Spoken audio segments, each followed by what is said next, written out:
Assalamualaikum warahmatullahi wabarakatuh. Alhamdulillah, alhamdulillahilladzi hadana li hadza wa ma kunna linahtadiya laula an hadana Allah. Allahumma salli ala sayyidina Muhammadin nabiyir rahmah wa syafi'il ummah muballighin nubuwwati wa risalah wa ja'alna wa asabaruka wa hadhil ummah marzuqina bisihhati wa salamati wa sa'adati wa rabitah fid din wad dunya wal akhirah wa ala alihi wa sahbihi wa sallim. Rabbi israh li sadri wa yassir li amri wahlul 'uqdatam min lisani yafqahu qawli.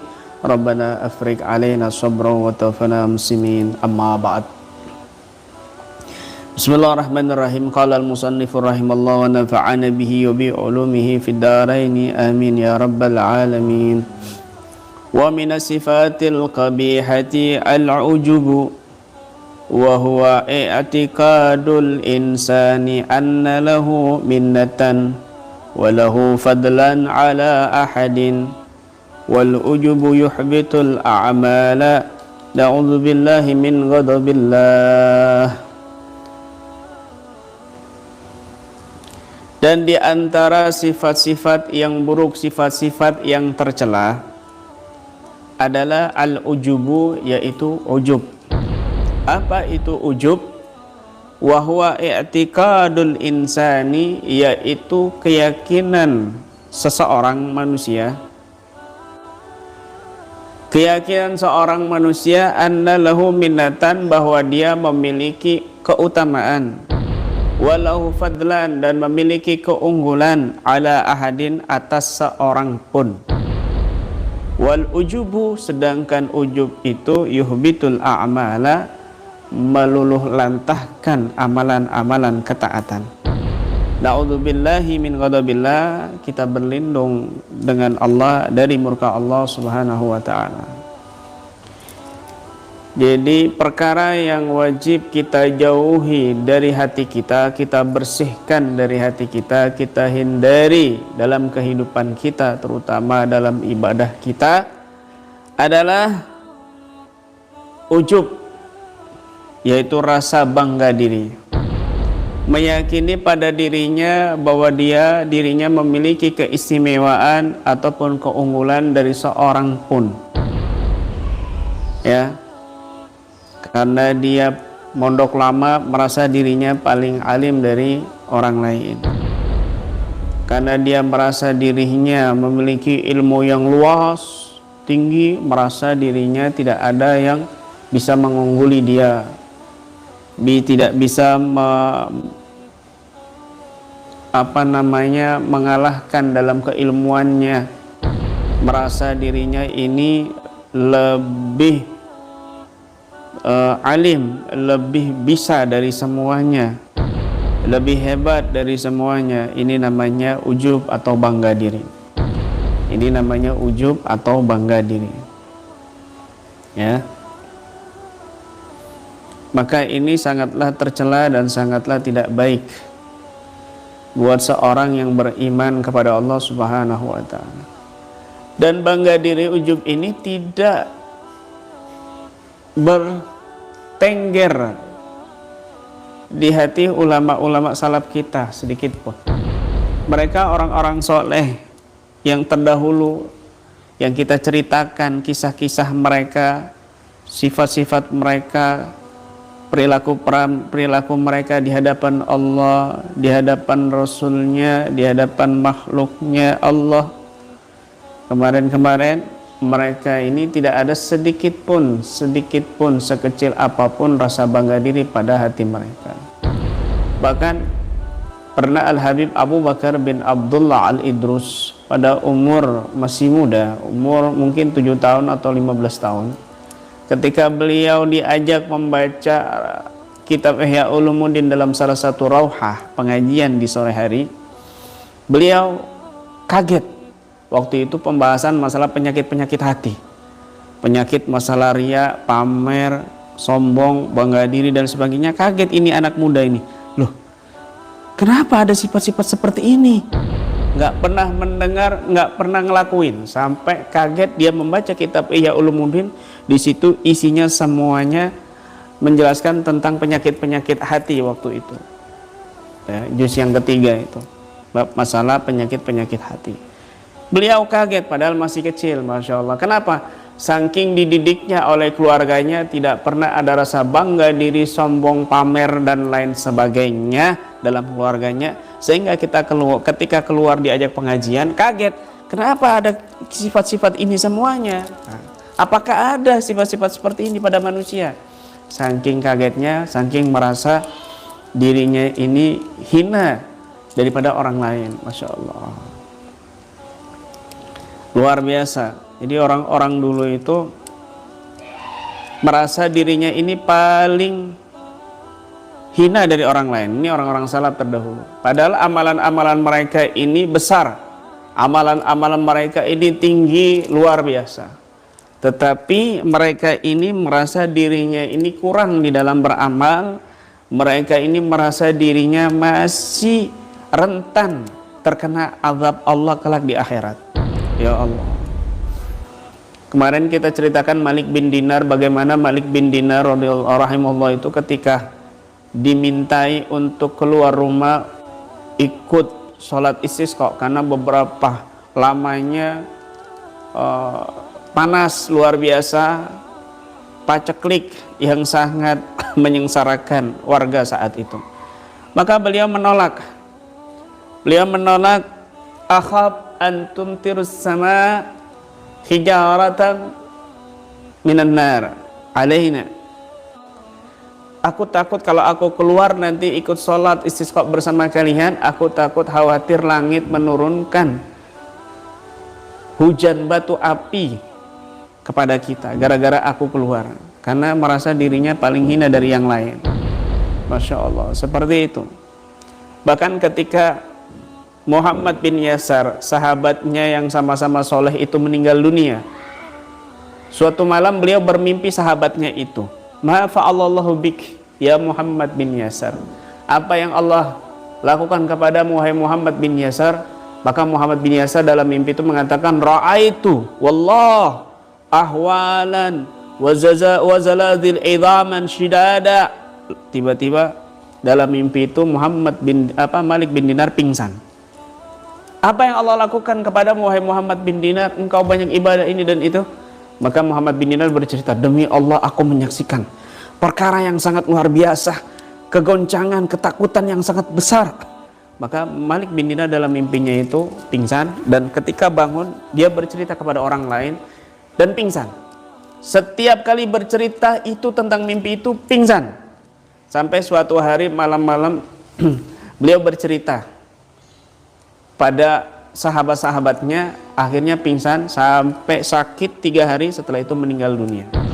Meninggal dunianya karena takut kepada Allah Subhanahu wa taala atas kejadian yang sangat luar biasa kelak ketika sudah meninggal dunia. Orang-orang dulu tuh begitu. Mereka ini ya al-muqarrabun, para muqarrabun itu mereka ini takut ala sawabik. Amman abrar yakhafuna alal khawatim. Al-muqarrabun yakhafuna ala sawabik, wal abrar yakhafuna alal khawatim. Orang-orang muqarrabin itu mereka itu takut kepikiran ala sawabik, atas yang telah Allah catat pada urusan-urusan mereka. Adapun al-abrar, mereka takut justru di akhirnya. Jadi satu hal yang berbeda tapi tujuannya sama. Orang-orang muqarrabin tingkatannya lebih tinggi. Muqarrabin ini lebih tinggi daripada al-abrar. Muqarrabin ini takut, apakah saya ditakdirkan Allah sudah masuk neraka, dicatat Allah sebelum saya lahir ini termasuk ahli neraka. Itu terus kepikiran terus sampai mati. Adapun al-abrar, kepikirannya nanti di akhir usia saya bagaimana? Apakah saya di akhir usia saya dengan husnul khotimah ataupun su'ul khotimah, begitu. Jadi luar biasa mereka. Adapun kita enggak. Kita enggak takut kedua-duanya, kita enggak mikir kedua-duanya, kita merasa diri kita aman, merasa diri kita ahlu surga, masya Allah, nggak ada takut-takutnya sama sekali. Ya, orang-orang dulu tuh seperti itu. Padahal Sayyidina Umar bin Khattab, ketika Rasul SAW putra beliau yang bernama Sayyid Ibrahim meninggal dunia, beliau memakamkan, kemudian beliau mentalkin. Sayyid Ibrahim 7 tahun meninggal, belum balik, ya, belum ada tuntutan ibadah taklif, nggak punya dosa ibaratnya. Kemudian setelah dimakamkan oleh Rasul SAW ditalkin, ya Ibrahim, idza ja'atka al-malaikatu faqul Allahu Rabbi wa Rasulullahi abi wal Islamu dini. Nanti wahai Ibrahim, kalau malaikat mungkar nakir datang kepadamu dan bertanya kepadamu, maka jawab, Allah Tuhanku, Rasulullah ayahku, dan Islam agamaku. Kemudian setelah mentalkin, Nabi menengok ke belakang, tiba-tiba Sayyidina Umar itu badannya goyang-goyang gemeter karena menahan tangis yang sangat luar biasa. Ini Sayyidina Umar bin Khattab yang sangat tegas sekali orangnya, yang ditakuti preman-preman, bahkan setan pun takut melihat bayangannya. Sayyidina Umar bin Khattab kalau berjalan di satu tempat bertemu, maka setan ini menyingkir dari jalannya Umar, nggak mau satu jalan, saking takutnya sama Sayyidina Umar bin Khattab. Itu nangis sesenggukan luar biasa sampai goyang-goyang badannya. Maka Nabi mengatakan, bertanya kepada Umar, ya Umar, ma yubkika ya Umar, apa yang membuat engkau menangis wahai Umar? Maka Umar bin Khattab mengatakan, ya Rasulullah, ibnuka lam yablughil hulum, putramu ini belum nyampe dewasa, belum balik, walam yajri alaihil qalam, dan enggak dicatat keburukannya karena dia masih kecil, belum dewasa, belum balik, belum akil balik. Wajara alaihil walaysa fi hajatin ila talqin, dan juga tidak butuh kepada talqin karena dia belum balik. Famadza yaf'alu Ibnul Khattab, maka bagaimana yang akan dilakukan oleh putranya Al-Khattab, yaitu dirinya sendiri Umar bin Khattab. Waqad balagal hulum, sudah dewasa, wajara alaihil qalam, dan sudah dicatat kolam kepadaku wahai Rasul. Wala yajidu mulakinan minka ya Rasulullah, tidak kami juga nanti mungkin belum ditemukan talqin yang lebih bagus, lebih baik darimu wahai Rasul.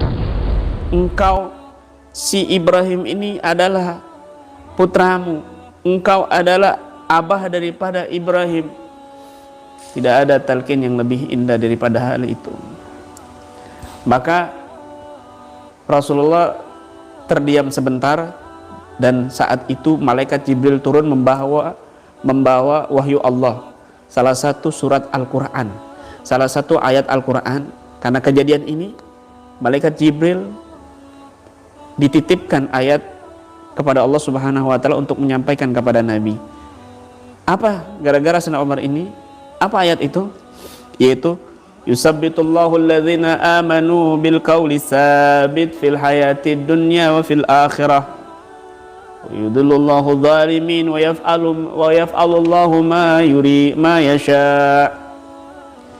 Yusabbitullahu alladhina amanu bil qawli sabit, Allah akan meneguhkan, mengokohkan orang-orang beriman dengan ucapan yang teguh fil hayati dunya, di dalam kehidupannya, wa fil akhirah, dan juga di akhirat. Jadi tidak usah khawatir, walaupun Nabi nggak ada, tetapi orang-orang yang beriman, Allah jamin nanti di dalam kuburnya bisa menjawab dengan jawaban yang kokoh, yang sabit, yang kuat.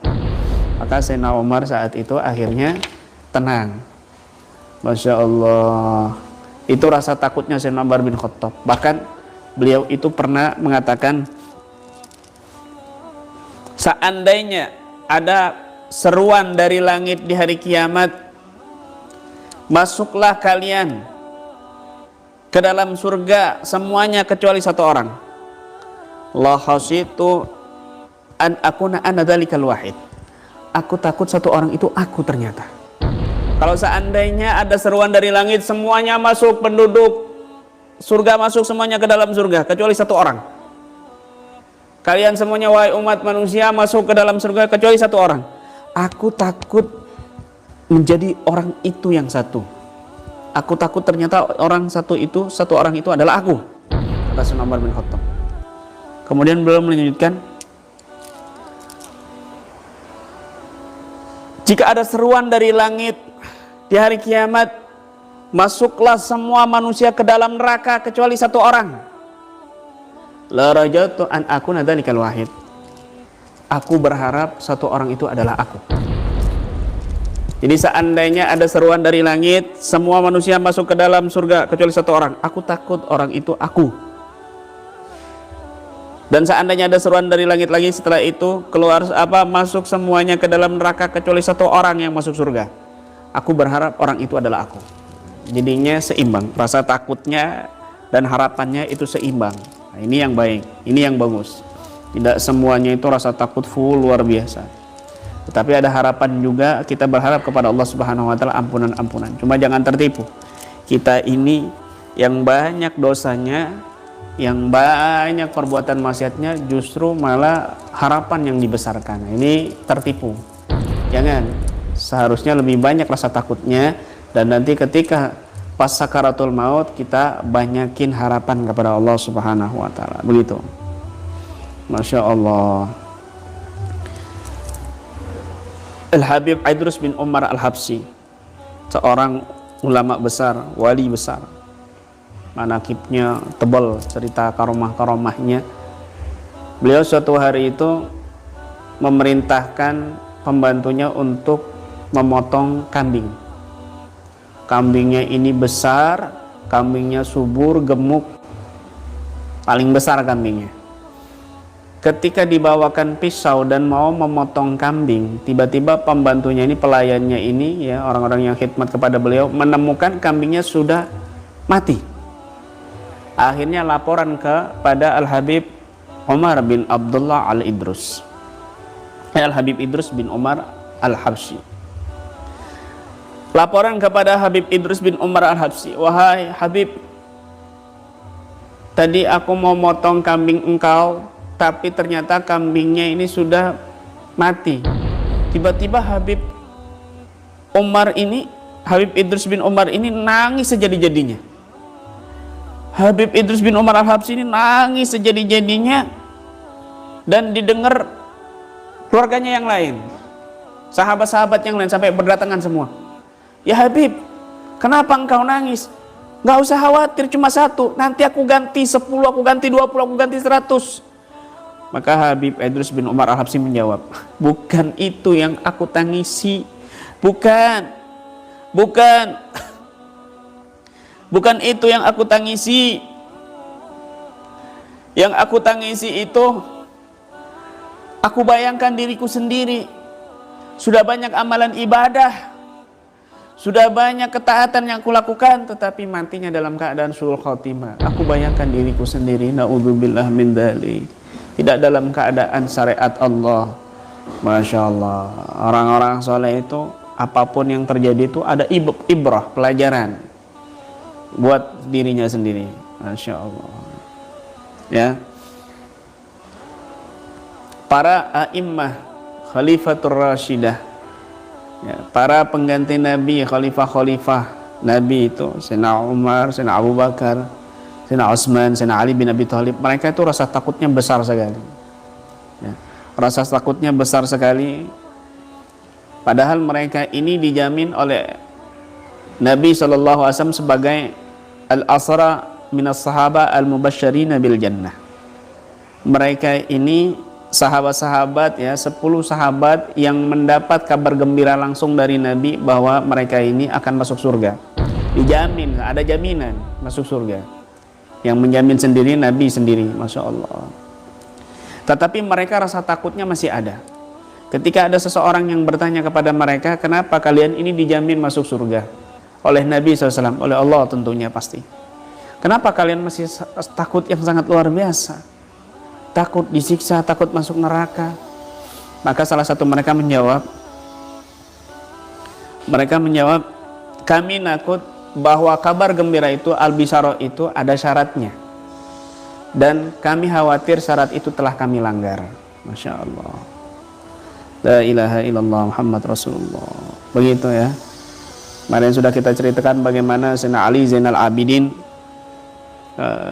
putranya Imam Husain bin Ali bin Abi Thalib, cicitnya Nabi ya, cicitnya Nabi, yang beliau sujud setiap harinya itu 1000 rakaat, dan beliau juga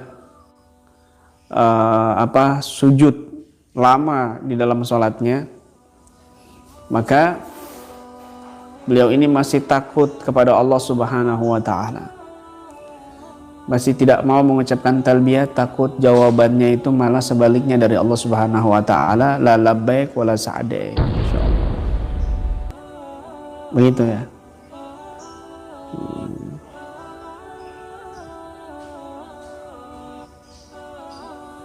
Bahkan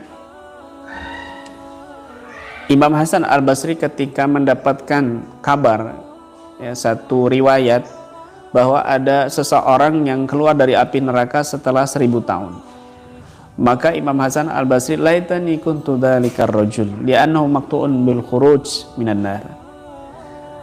Aku andaikan satu orang itu adalah aku, meskipun 1000 tahun, tetapi sudah dipastikan dia masuk surga Allah Subhanahu wa ta'ala. Masya Allah, sampai begitu. Makanya Imam Hasan Al-Basri ini tidaklah seorang melihat wajahnya kecuali seolah-olah baru dapat musibah yang besar. Mukanya itu selalu sedih dan susah.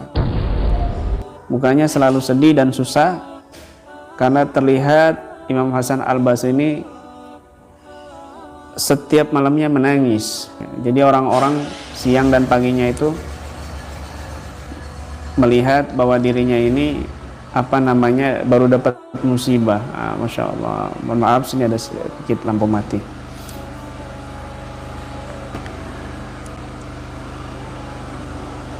Ya. Rasa takut mereka ini sangat luar biasa. Tidak merasa dirinya banyak ibadah, padahal mereka ini ibadahnya kita mungkin nggak logika pada pikiran kita.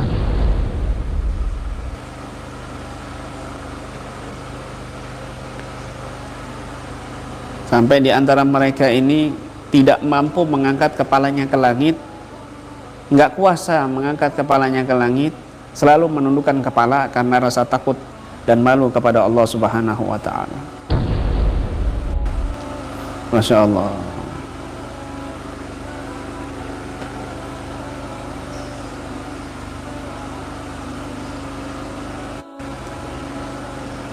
Bahkan Al-Habib Syekh Al-Mukhdar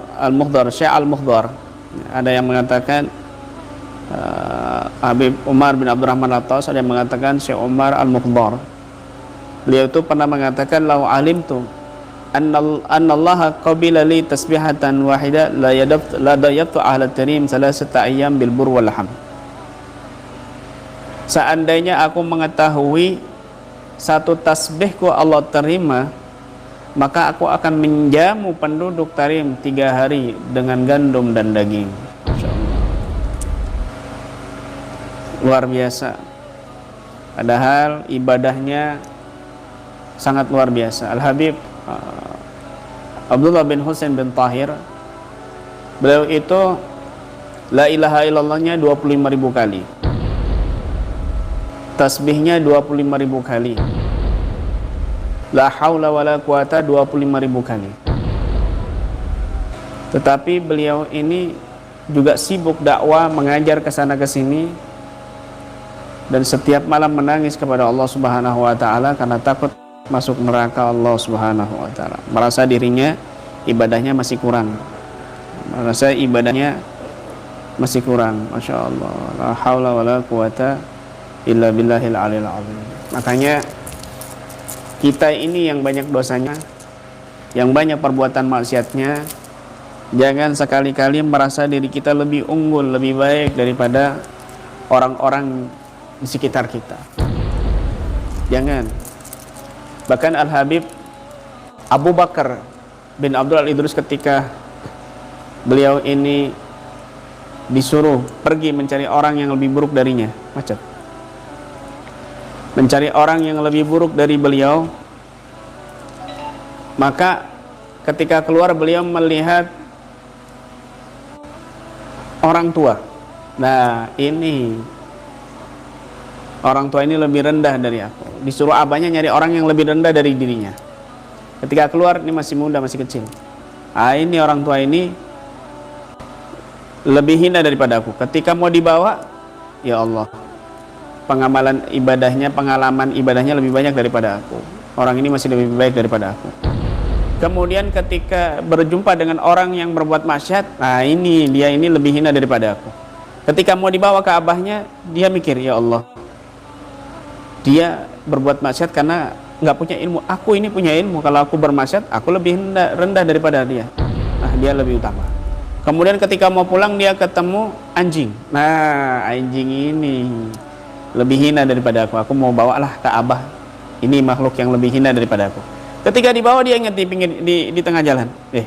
Kalau anjing ini masuk neraka Allah, aku lebih mulia. Tapi kalau anjing ini jadi tanah dan aku yang masuk neraka, maka aku lebih hina. Akhirnya dia pulang tidak membawa apa-apa. Dan ketika sampai kepada abahnya, abah, sudah kau temukan nak orang yang lebih hina daripada kamu? Abah, aku sudah temu ini nggak ada, bah.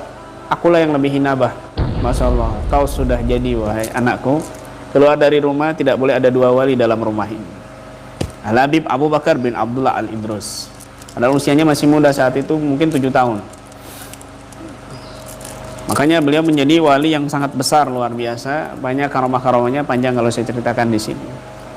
Begitu. Makanya jangan merasa diri lebih hina. Meskipun kau kiai, jangan merasa dirinya lebih hina daripada lebih utama daripada murid-muridnya.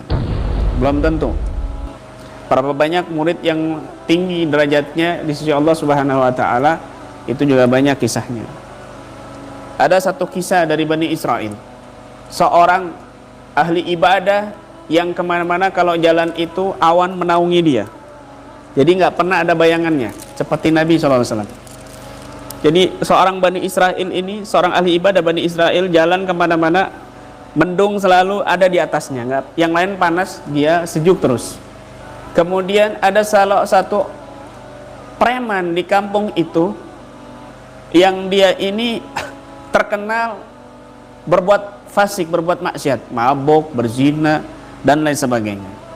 Ketika si ahli ibadah ini lewat si preman ini berkata, andai dia orang soleh, dia orang baik, andai aku duduk sama dia, mungkin Allah akan berikan rahmat kepadaku. Akhirnya dia duduk di sampingnya orang soleh ini, si ahli ibadah ini. Masya Allah, begini luar biasa rahmat Allah kepada orang soleh. Awan pun menaungi dan mengikutinya. Mudah-mudahan aku dapat rahmat berkatnya orang soleh. Tiba-tiba orang soleh ini dalam hatinya berkata, loh, ini ahli maksiat ngapain dekat-dekat saya? Subhanallah, akhirnya Allah menurunkan malaikat dan mengatakan, katakan kepada mereka berdua untuk mulai lagi beramal. Yang satunya sudah menghapuskan amalan ketaatannya, mulai dari sekarang. Yang satunya sudah aku hapus dosa-dosanya, mulai dari sekarang untuk berbuat baik.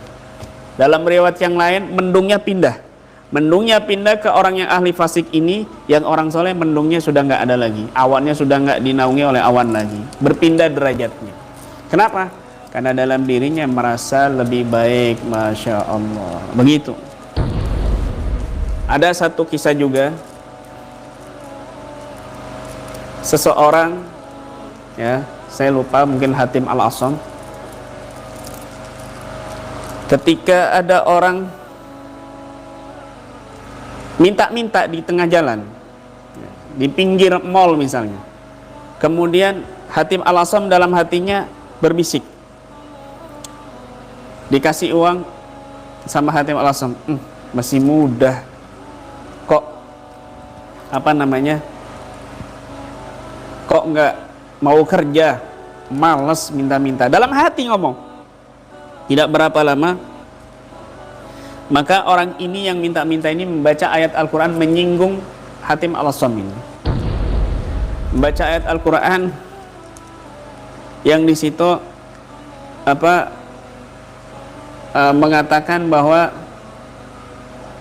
atuhibbu an taqula lahma ahi fakarihtumu. Kamu ini membicarakan orang lain, dan apakah kamu mau memakan daging saudaramu? Tentu kamu tidak akan menyukainya. Dalam ayat Al-Quran seperti itu. Hatim Al-Assam kaget. Orang ini baca Quran ke saya kah? Kaget. Akhirnya didatengin sama beliau dan dicium tangannya. Si minta-minta ini dicium tangannya. Kenapa kau bacakan ayat itu kepadaku? Ya, karena kamu berburuk sangka kepadaku. Kau mengatakan dalam hatimu, aku ini orang yang mampu, harusnya bekerja. Dan ini nggak pantas meskipun itu dalam hati kamu. Nggak pantas kau lakukan meskipun itu dalam hati kamu kepada orang semisal kamu. Orang soleh maksudnya gitu. Masya Allah. Orang soleh itu berbisik di hatinya. Orang ini begini suudzon dalam hatinya, itu nggak baik. Apalagi ketika dia ucapkan dalam mulutnya, dalam lisannya, tambah lebih tidak baik lagi. Masya Allah. Jadi luar biasa orang-orang soleh kita ini, betul-betul di hatinya ini bersih dan menjaga daripada sifat-sifat buruk, ya. Sifat-sifat tercela dalam hati ini betul-betul berusaha dibersihkan dari segala macam penyakit. Makanya Al-Habib Umar sini mengatakan, faidah tatahharatil qulubu min hadzal amradi wal asqami. Ketika hati ini bersih daripada penyakit-penyakit ini, jaa ainul yakin ba'da ilmil yakin, maka dia akan naik derajatnya, akan datang kepadanya ainul yakin setelah ilmu yakin. Wa min aqwa asbabihi, dan juga termasuk penyebab yang menguatkan kita meningkat kepada ainul yakin, dari ilmu yakin, ainul yakin, kemudian hakul yakin, adalah kasratu dzikri lillahi ta'ala, memperbanyak zikir kepada Allah subhanahu wa ta'ala, bi ayyi dzikrin kana, dengan zikir apapun. Walakin, akan tetapi, talaqi dzikri lahu atharun makhsusun, akan tetapi zikir yang ada talakinya, ada sanatnya. Mentalaki zikir dari guru ke guru sampai ke Nabi SAW, yaitu toriko, masuk toriko atau bimbingan mursyid, seorang syekh yang futu yang membimbing dengan zikir yang tersambung dari guru ke guru sampai kepada Nabi SAW, itu lahu asarun maksus, memiliki pengaruh dan kesan khusus tersendiri fitanwiril qalbi, di dalam memberikan cahaya kepada hati, wal batin, dan di dalam batin, ghairu mujarradi dzikri, bukan semata-mata hanya zikir saja. Jadi termasuk yang menguatkan kita untuk naik kepada tingkatan yakin yang di atasnya, maka kita adalah memperbanyak zikir untuk Allah Subhanahu wa taala. Tetapi zikir yang memiliki sanad, zikir yang memiliki sambungan dari guru ke guru sampai kepada Nabi SAW, karena zikir yang ada sanadnya, ijazah yang tersambungnya, itu memiliki pengaruh kesan yang khusus di dalam cepatnya memberikan cahaya, memberikan sinar terang benderang di dalam hati kita dan batin kita, bukan semata-mata zikir. Bukan semata-mata zikir. Makanya ketika orang dapat zikir dari buku mujarrobat, primbon, dan lain sebagainya, misalnya ya, buku-buku dukun atau buku-buku yang lain, ya, yang dia dapat dari internet, yang dia dapat dari buku, kemudian diamalkan, ini berbahaya sekali. Meskipun dari kitab tafsir misalnya, dia ada fadilah ini, kemudian dia mengamalkan, ini berbahaya sebenarnya. Ibaratnya dia sakit, ya, ibaratnya dia sakit, kemudian dia minum obat dari warung, dia minum obat dari warung, ya, kemudian bisa saja obat ini menyembuhkan, menjadi wasilah kesembuhannya dia, bisa saja obat ini menjadi penyakit buat dia, karena mungkin sudah kadaluarsa, nggak ada resep, ya, dan mungkin sudah tercampur, terkontaminasi, dan lain sebagainya. Atau ketika dia sudah mendapatkan resep dari dokter, obatnya dari resep dokter, ini sudah terjamin, ini baik, sekian 3 kali pagi, 3 kali malam, dan lain sebagainya, ini lebih terjamin gitu. Demikian juga ketika kita dapat zikir sembarangan, ini enggak terjamin. Tapi ketika kita zikir dapat dari seorang yang resepnya sama, tersambung dari guru ke guru dan seterusnya, maka ini lebih terjamin dan lebih aman. Jangan sembarangan membaca zikir tanpa ada ijazah, ini lebih berbahaya lagi ya. Bukan tidak boleh, tetapi resikonya rentan sekali. Ketika zikir yang tidak ada ijazahnya, ini rentan setan menyesatkan kepadanya. Lebih baik zikir yang ada sanad ijazahnya. Dan besok insyaallah akan kita bahas pembahasan masalah zikir, at-tasassul fi talaqi dzikri wa atharuhu 'ala dzakir, ya. Kesambungan di dalam talaqi zikir dan kesannya atas orang yang berzikir terhadap zikir yang tersambung. Besok akan kita bahas pembahasan yang sudah pindah bab lagi. Mudah-mudahan bermanfaat buat pribadi saya khususnya, dan umumnya buat yang mendengar dan menyaksikan streaming ini, ya. Saksikan terus kajian-kajiannya, karena di sini sangat luar biasa pembahasan Habib Umar, ya, pembahasan Habib Umar bin Salim, ya, Habib Umar bin Muhammad bin Salim, luar biasa. Di sini juga pembahasan masalah Rabithah nantinya akan dibahas, juga masalah khilafah. Apa sih khilafah itu yang sesungguhnya, akan dibahas di sini, ya, termasuk juga pembahasan masalah Imam Mahdi di akhir nanti. Wallahu a'lam bishawab. Usikum wa nafsi bi taqwallah, wa billahi taufiq wal hidayah wa ridha wal inayah ila liqa wal afa minkum. Assalamu alaikum warahmatullahi wabarakatuh.